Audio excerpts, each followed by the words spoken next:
If I told you that the superheroes you watched as a child, destroying matter with laser effects, are no longer just cartoons but real, what would you think? The England has made this reality and named this technology the result of many years of work. Dragonfire.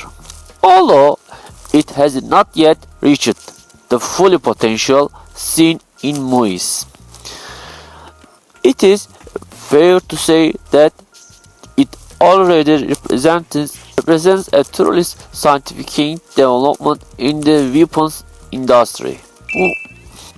1. The history and operating principle of laser-guided weapons. Before explaining laser-guided weapons, it's important to note that the systems are generally far more cost-effective than conventional ammunition and missile systems. And although they are operate at relatively short range, they can still be highly effective.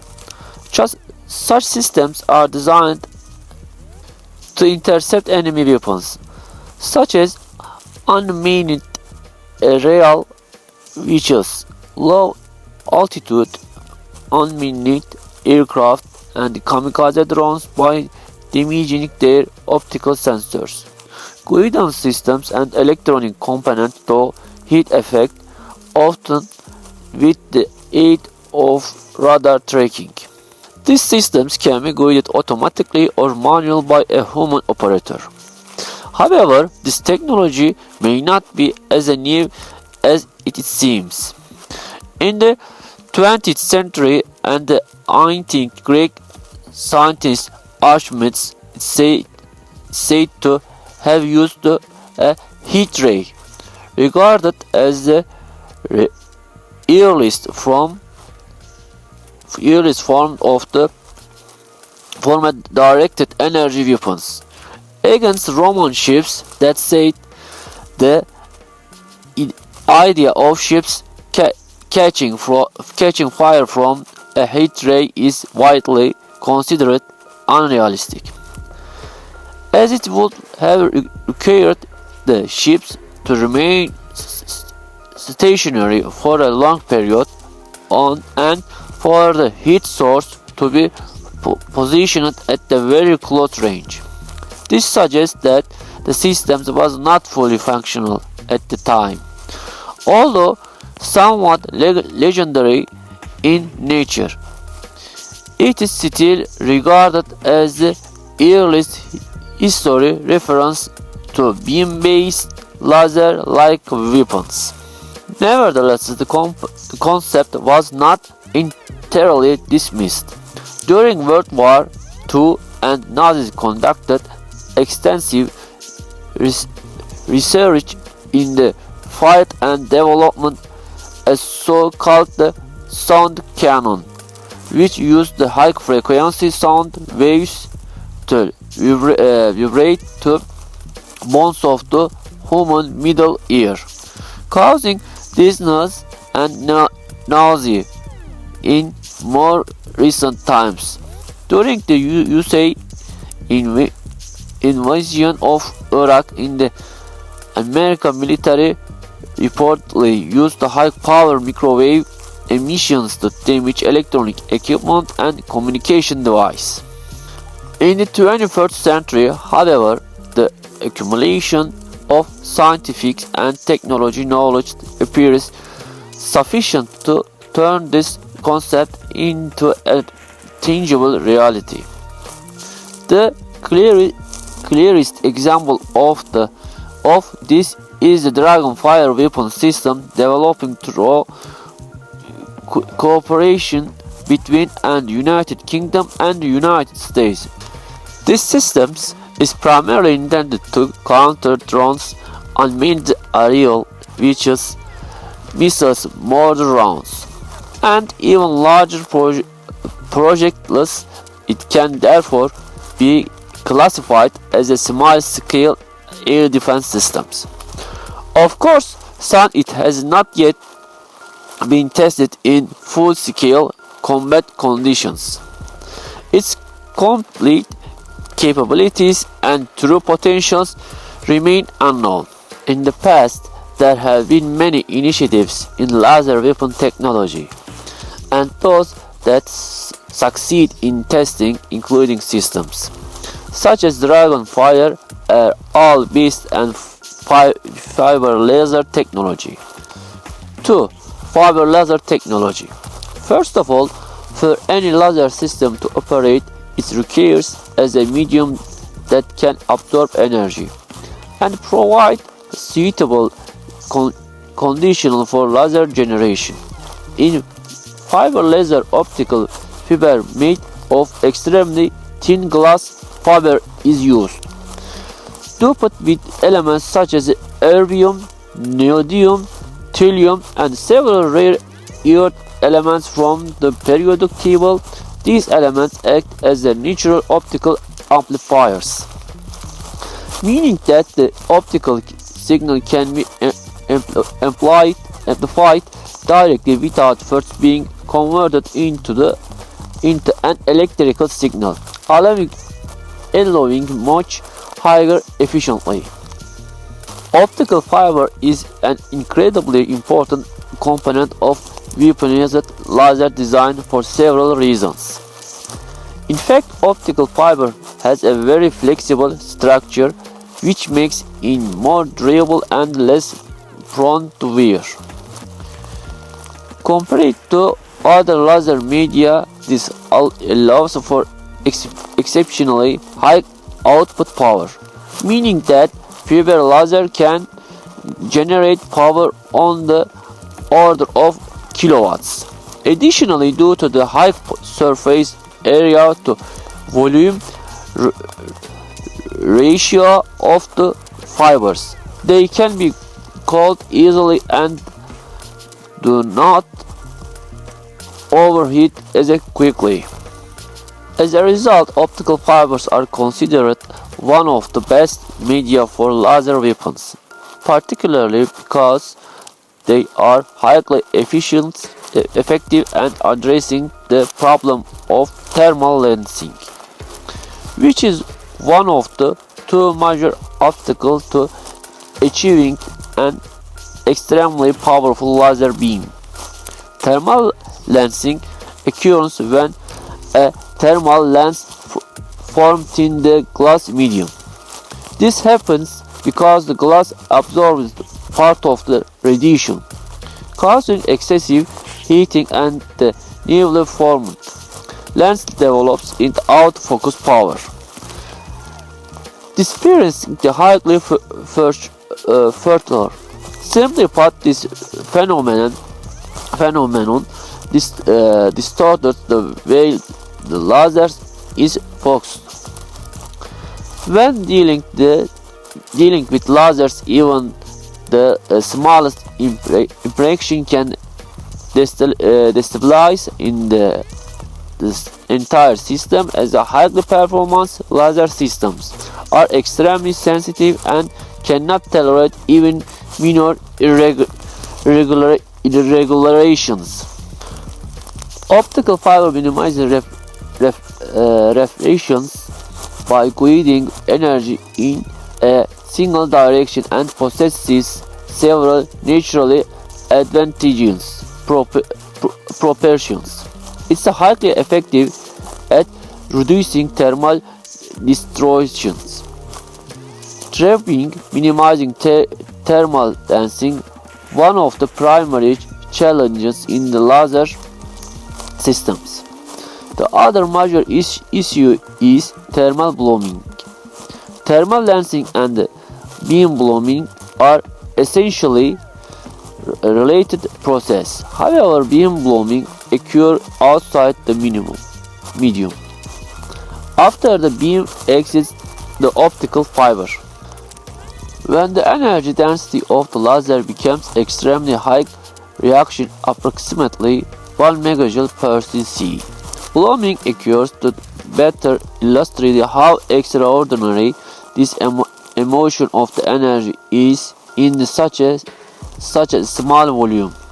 Imagine compressing a 33-ton heavy contraction to track into the size of a sugar cube and launching in through the air at 160 kilometers per hour. That analogy roughly conveys what 1 megajoule per cc represents.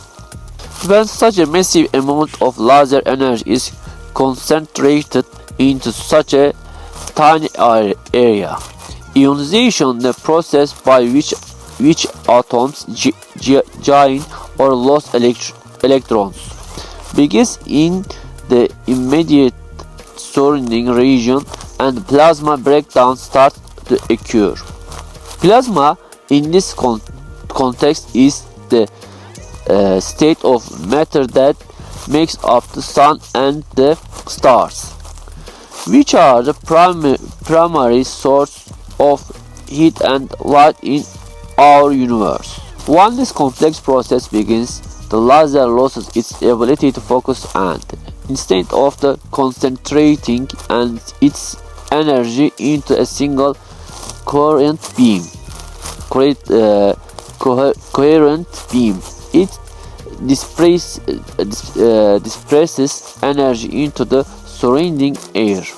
As a result, when the laser beam loses its focal point, it also loses its effectiveness and can no longer neutralize an unmanned aerial vehicle as a missile or a drone.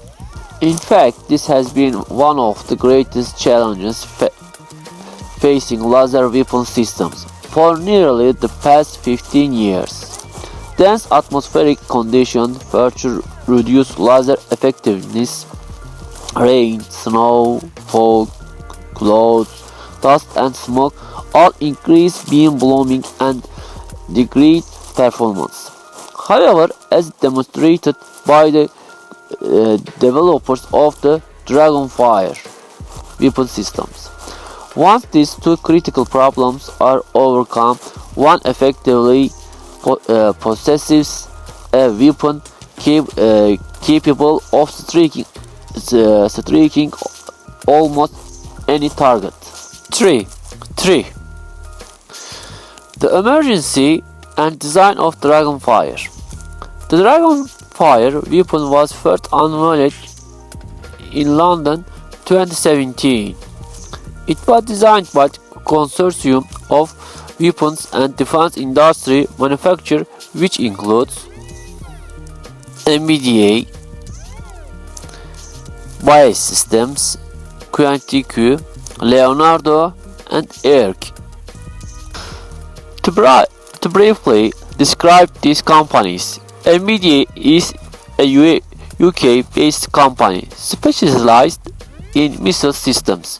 Bias Systems is a technology-focused leader in the defense sector, working on invasive aircraft such as F-35 and Eurofighter Typhoon.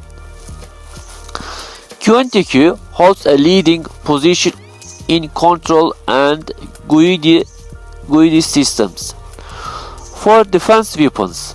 Leonardo is involved in a wide range of drone and aircraft development programs, while ARC is a prominent project management company within the defense industry. Naturally, it's not possible to disclose all these details of the Dragonfire weapon systems, as much of the information is classified. However, based on what is public known, the system has been designed and tested to defend against enemy targets such as unmanned aerial vehicles, mortar rounds, and drones operating from both land and sea. The system has undergone extensive testing and reportedly achieved highly successful results. The weapon system is mounted and a turret, Together with advanced targeting systems, the laser operating thousands of fiber optic cables. The targeting system consists of the main freeing laser, an electro-optical camera dedicated solely to target tracking, and a low-power laser used for precaution ultimate. It's widely claimed that the Dragonfire laser weapon operates at approximately 50 kilowatts. However, science power output, effective range, and destructive capability are classified military information.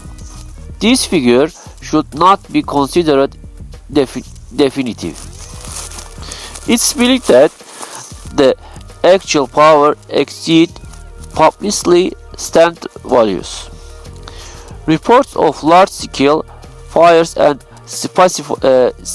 specified locations, sometimes attributed to space-based laser systems, are often cited as examples suggesting higher capabilities.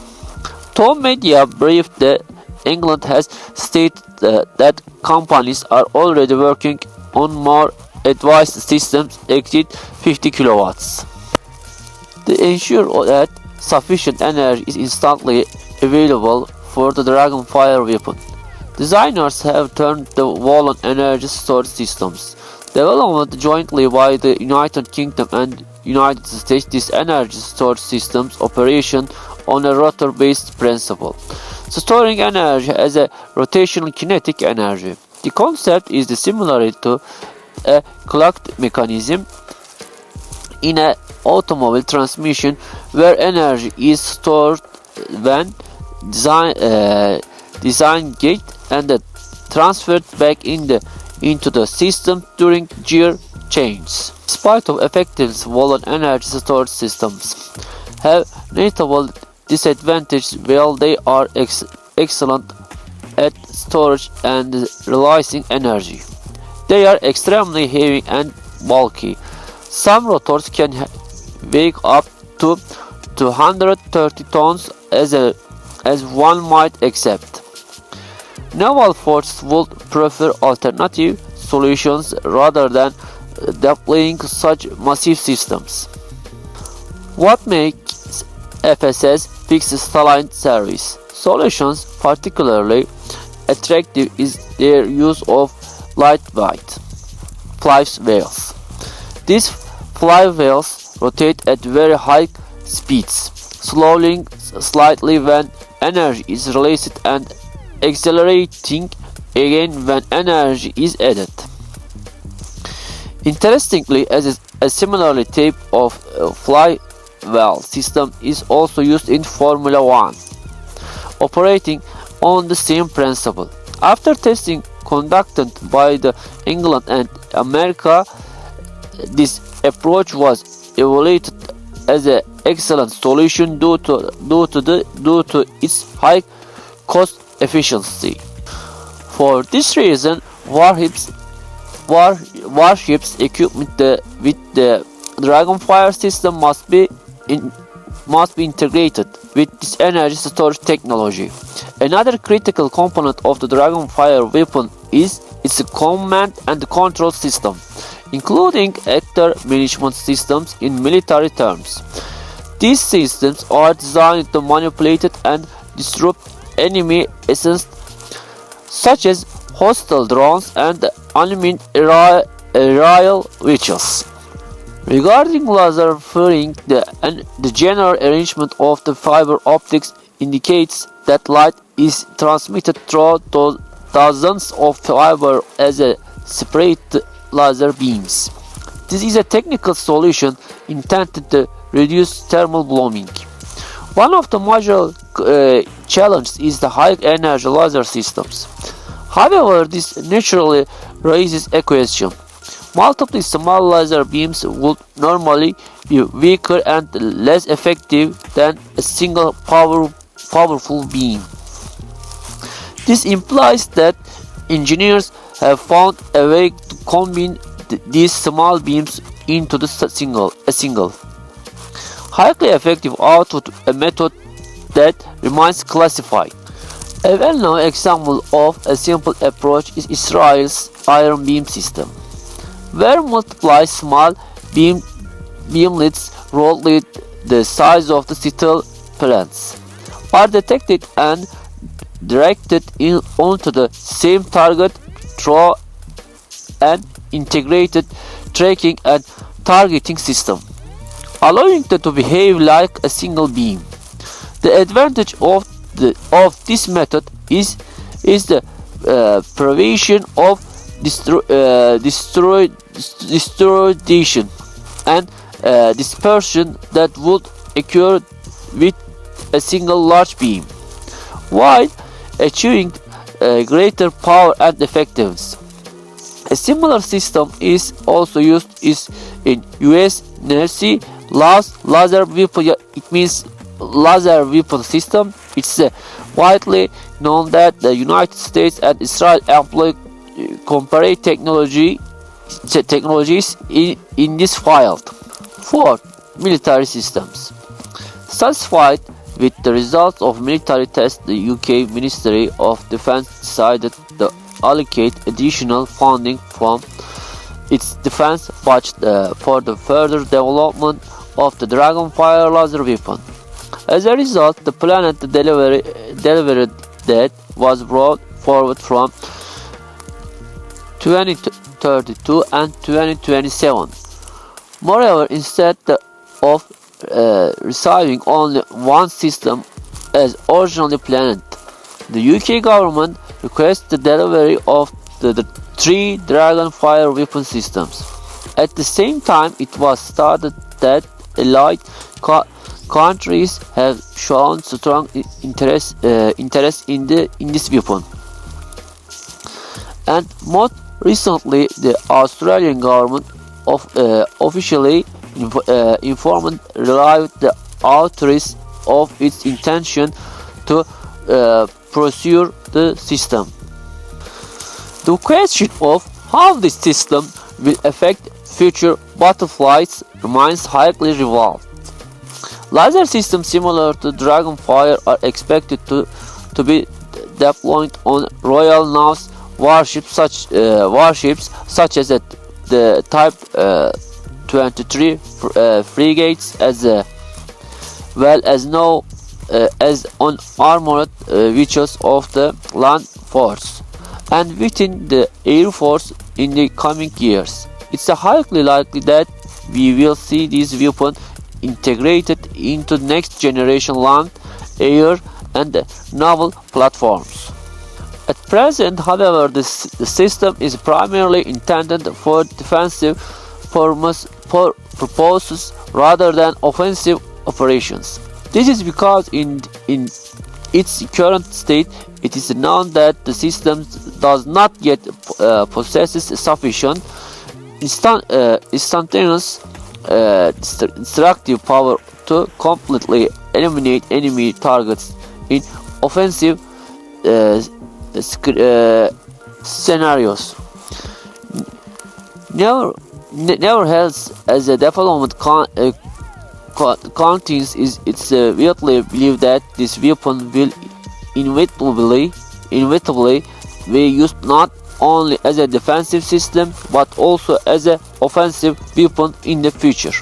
The scale of investments, the establishment of allied development projects, and the allocation of international funding clearly indicate that the Dragonfire laser weapon is not intended to remain solely a defensive system. Its aptly lies in the fact that it's far more economical than conventional weapons, and although its current effective range is limited, future advanced versions are expected to decade and destroy distinct targets with effectiveness compared to missiles or traditional kinetic weapons.